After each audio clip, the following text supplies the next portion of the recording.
Nizeye ko meze neza bibura naho muherereye. Hama ikibazo nzanye ngahanya, iki kibazo ni ikibazo dushaka gusaba ko umuvyeyi wacu, umukuru w'igihugu, yogira ico akivuzeko canke ico agikozeko, kuko abagore n'abagabo bari kumarana, bari kwicana, bari kumarana. Ico kibazo rero kivuga ngo: nyakubahwa, nukuri turagukunda pe, uri umuntu mwiza, uri umuvyeyi mwiza. Iki kibazo rero twebwe abakenyezi dufise, abakenyezi sana bagiye mu bihugu vyo hanze kwironderera icorirenza. Aba badamu bariheba, bagaheba imiryango yabo, bagaheba vyose, nka kurya anya k'umusirikare agiye muri Somali kugwana, agenda agwana atazi ko azonesha canke azoneshwa, ariko aba yizeye ati nzotsinda urugamba. Niko rero abadamu bitumereye. Abadamu benshi ndavuga imice ibiri. Umuce wa mbere ni abadamu bagiye bubatse, bakagenda basezeranye n'abo bubakanye mu mategeko, bakavuga ati tugiye kurondera ubuzima. Ariko yamara kumarayo umwaka umwe, amezi, wa mugabo bubakanye mu mategeko aba yakweza indaya akayishira muri ya nzu, bakabana, yewe bakavyarana, yewe bakicarana, yewe bakarambana, yewe bakavyara n'abana umwe bangahe, wa wundi yanditswe atunye ubusa ameze umugabo wanje, umugabo yaramparitse. Urumva, wa mugore yanditswe akabura agaciro mw'urwo rugo, akaburaguzwa, urugo rugasambuka uko nyene.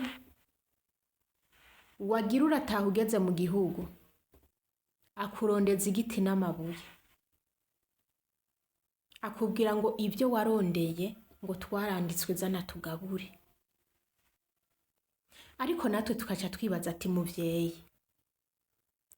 umugabo mubana mu rugo, wewe wahimirije abantu uti bagore n'abagabo nimuze mubana biciye mu mategeko. Hariho abitabiriye kandi barabikora. Ubundi atari umuntu w'igipfu, atari umukehabwenge, ntabwo ashobora kubana n'umugabo bataciye imbere y'amategeko. Iryo tegeko rero hariho abadamu barikurikije, bararikurikiza, babana biciye mu mategeko. Ariko naho babanye biciye mu mategeko, abagore muri rusangi, nk'uko bantumye, abagore muri rusangi, ya mategeko yahindukiye kuzana ingaruka mbi, kandi ayo mategeko ariko aratuma igitsina gore gihohoterwa.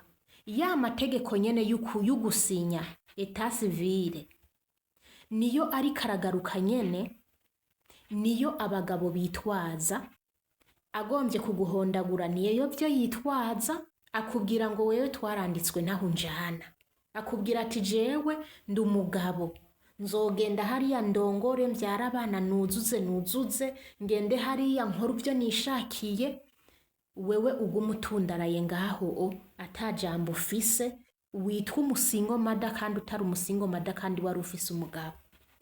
Muvyeyi, nta wundi muntu ivyo bintu wo kubitunganya, nta wundi muntu wo kutuvugira, nta wundi muntu wo kugira ico bivuzeko atari wewe. Wewe ugihari tukubona nk'Imana, tugufise dufise umutabazi twebwe abanyagihugu.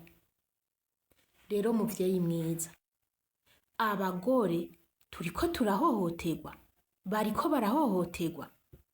Umugabo ararongora mw'abana, washaka akamuzana no mu nzu. Hariho nk'umugabo ashobora kurongora afise inzu, mwari mubanyemwo mudapanze, akarongora akayizanamwo uwundi mugore akamwinjizamwo, mufitaniye nk'abana 4 5, arashobora kuzana uwundi mugore akayicokeramwo, atanditswe kandi hari umugore yanditswe, mukavyara abana akavyara agaheka, wewe wanditswe ugaturaguzwa ukanyanyaswa ukabaho nabi kandi ufise umugabo vyitwa ngo mwaranditswe.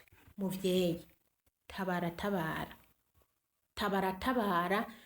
kubera ko iki kintu mutagihagurukiye ngo mugihagurukire mugire ico mukivuzeko, mu myaka mikenya gusira imbere muzosanga abakobwa bose barabaye abasingo mada kandi bafise abagabo. Muzosanga aba bana b'uruvyiruko bariko barakura ubu, muzosanga ari babandi bariko bavuga ati twivyarira akana kamwe twirekeraho kuko nta ngo z'ubu, ingo z'ubu ziragoye, bace babishira mu mutwe kubera iki? Ibyo babona ba mama babo bariko barakorerwa. Muvyeyi, nukuri turakwinginze pe. Endapo shobora kuvuga bikananira jewe kuvuga, ariko ndabizi ko umwana ariko arabwira papa, ari imbere ya papa, arumva ataka kana, reka numve kino gisabo ko kahagurutse kakavuga. Hari abandi badamu bari inyuma yanje, hari abandi benshi bafise ibyo bikomere byinshi, hari abadamu benshi impamvu nshikirije kino kintu. Wewe uri umuvyeyi wacu wotwumviriza, hakagira igikorwa, hakagira n'ikintu abo bagabo batinya, ukagira ico ushinze. Uyo n'umuce wa mbere ndawuhejeje. Umuce rero nawe ugira kabiri. Muvyeyi, umugabo arashobora n'ubundi kuba mwarubatse biciye mu mategeko n'ukuri. Wewe uri umugore ukamwihanganira mu buzima bwose mubamwo, ukihangana kugira ngo ugume mu bana ubarere. Ariko wa mugabo akaguta mu nzu y'impangano. Umuce wa mbere navuze n'abagore baba barongowe ku bagabo, ugasanga ntibapanze, canke abagabo babo bafise amatongo, canke ntibapanze, canke bafise amabusiness yabo yo gukora.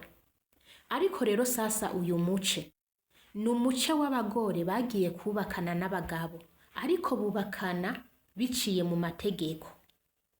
Ariko ba bagabo ugasanga nta tonga afise, nta nzu afise, uyo mugabo ugaca usanga nyene mwahuye ari umuntu ataca afise, ariko kubw'urukundo muravuga ati reka ibi bintu nubwo kubana simpa ku butunzi, utireka tubishire mu muco tubane tubiciye mu mategeko, ariko mukabana muri bwa bukene, mukabubamwo, mukarondera duke duke, mukaronka utwo murya canke mukaronka utwo muri hinzu.